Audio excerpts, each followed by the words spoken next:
सम्मानित व्यक्तिगण, मेरे सामने उपस्थित मेरी माताएं बहनें, मेरे भाइयों बुजुर्गों, नौजवान साथियों, जो व्यक्ति आज इस पंडाल में आया सब क्रांतिकारी, सब ने कुछ ना कुछ किया। जब ही तो जुनून आया और कार्यक्रम में आए।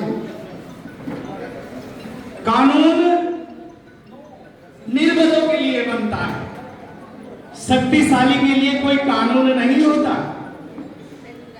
जिस व्यक्ति के अंदर जोश और होश होता है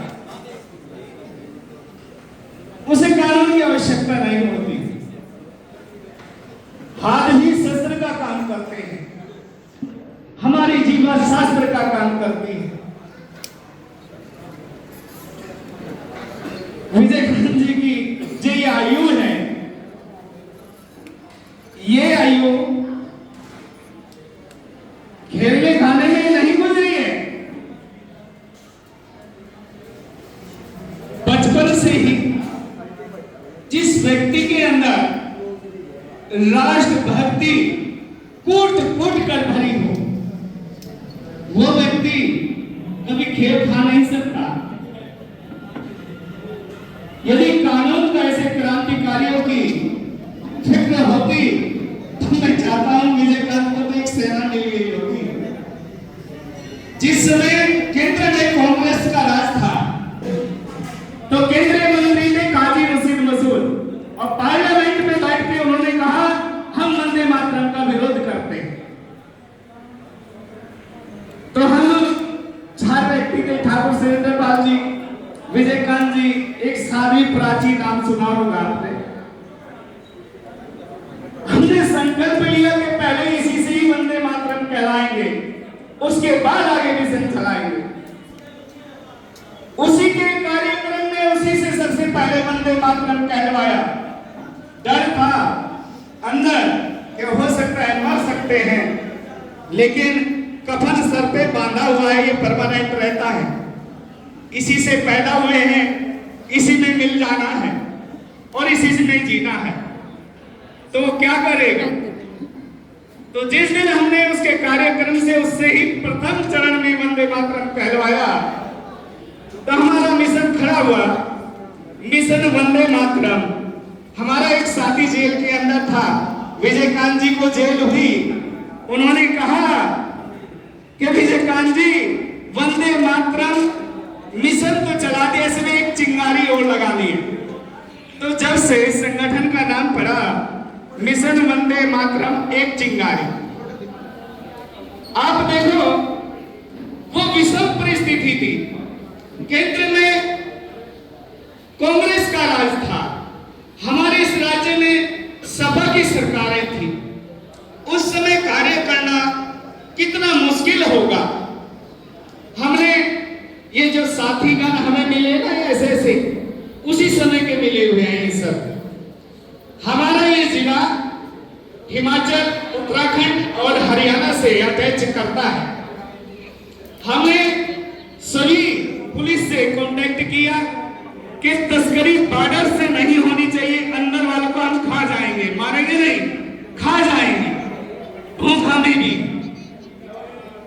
तो हमने यहाँ के डीएम साहब को सहारनपुर के ज्ञापन दिया, 15 दिन का अल्टीमेटम दिया कि 15 दिन के अंदर गौ तस्करों को या तो बंद करो, अन्यथा हम लठमार अभियान चलाएंगे। तो न तलवार थी और ना ये कट्टे पट्टे थे, ना ये पिस्तौल वगैरह थी। लाठियों से इतनी कसाई मरे, किसी एक कार्यकर्ता पर मुकदमा नहीं था। कारण जोश और होश दोनों होने चाहिए। कानून किसकी हिफाजत करता है? जिसके पीछे ज्यादा सर होते हैं, जिसकी गिनती अनगिनत होती है, कानून उसकी रक्षा करता है। हम सब अभी एक कमी हमारे सबके अंदर है, उसमें हम भी हैं, आप सभी हैं, समस्त हिंदू समाज है, समस्त भारत का समाज है। अब सरदार भगत सिंह का जन्मदिन है, सबसे पहले उनको बधाई, आप सभी को बधाई। भाई हम सत नमन करते हैं सरदार भगत सिंह जी को, क्योंकि हमारे अंदर जो आत्माएं हो सकता है उनका कहीं ना कहीं अंश आत्मा ही होगी। सरदार भगत सिंह नाम लिखा, सरदार भगत सिंह हम नाम लेते हैं, उनकी क्या जाति थी किसी को पता है? या किसी ने खोज करी वो किस जाति के थे? लिखा है कहीं उनकी जाति का नाम उनके नाम के सामने सरनेम लिखा है क्या? और हम गर्व से कहते हैं फलाना हूं और फलानी जाति का। जहर तो आप स्वयं घोल रहे हो, और उस जहर का हमारे आक्रांता, हमारे विपक्ष, हमारा दुश्मन उसका फायदा उठाता है हमेशा। क्या करेगा ये बीज जो बहुत मुगलों ने दिए, जो बहुत अंग्रेजों ने दिए, हमने उसे जाति स्वीकार करके अपने जीवन में जहर घोल रखा है। सबसे पहले हमें उस जहर को निकालना होगा। और क्रांति भीड़ की जरूरत नहीं होती, क्रांति तो हमेशा मुट्ठी भर लोगों से ही आती है। मुट्ठी भर लोग ही अंग्रेजों को भगा पाए, और मुट्ठी भर लोग ही यहाँ क्रांता मुगलों, हुणों, तुर्कों, सकों को भगा पाए हैं। सारा जनमानस कभी जागृत नहीं होता। जितने क्रांतिकारी हुए, सुभाष चंद्र बोस रहे हों, चंद्रशेखर आजाद रहे हों, जितने भी क्रांतिकारी रहे, उनके सामने कभी भी सरनेम उनकी जाति का नहीं है। इसलिए वे राष्ट्रभक्त हैं, और जिनके साथ में उनकी जाति का नाम है वे बाप हैं। उन्हें बाप कहते हैं, उनकी जाति में भी उनकी औलाद उन्हें बाप कहती है। पापा या पिताजी या पिताश्री नहीं बोलती, बाप बोलती है। कि उनके यहाँ जो संज्ञा दी जाती है, जो ज्ञान प्रथम चरण में दिया जाता है, वो बाप दिया जाता है। तो वही बाप हमारी जेबों में भी कहीं ना कहीं बैठा रहता है।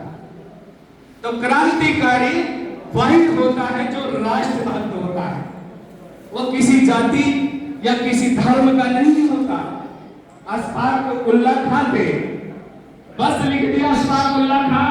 उल्लाह खां कौन जाति का था? वो रंगढ़ था, तेली था, तुम्बा था, झोजा था, क्या था वो? अशफाक उल्लाह खां था, वो राष्ट्रभक्त। एपीजे अब्दुल कलाम हमारे राष्ट्रपति रहे हैं। क्या जाति लिखी उनके सामने कि वो सैयद थे, शेख थे, त्यागी मुसलमान थे, या कौन से थे? लिखा है क्या? कहीं नहीं लिखा। राष्ट्रभक्त होता है, वो कहीं भी पैदा हो सकता है, और कहीं से भी अपने देश के लिए मर मिटने के लिए तैयार हो सकता है, खड़ा हो सकता है। जो भारतीय है, जो भारत को अपनी मां मानता है, जो भारत की भक्ति करता है, उसकी ही हमारा संगठन मिशन वंदे मातरम, और एक संगठन है हमारा जिसका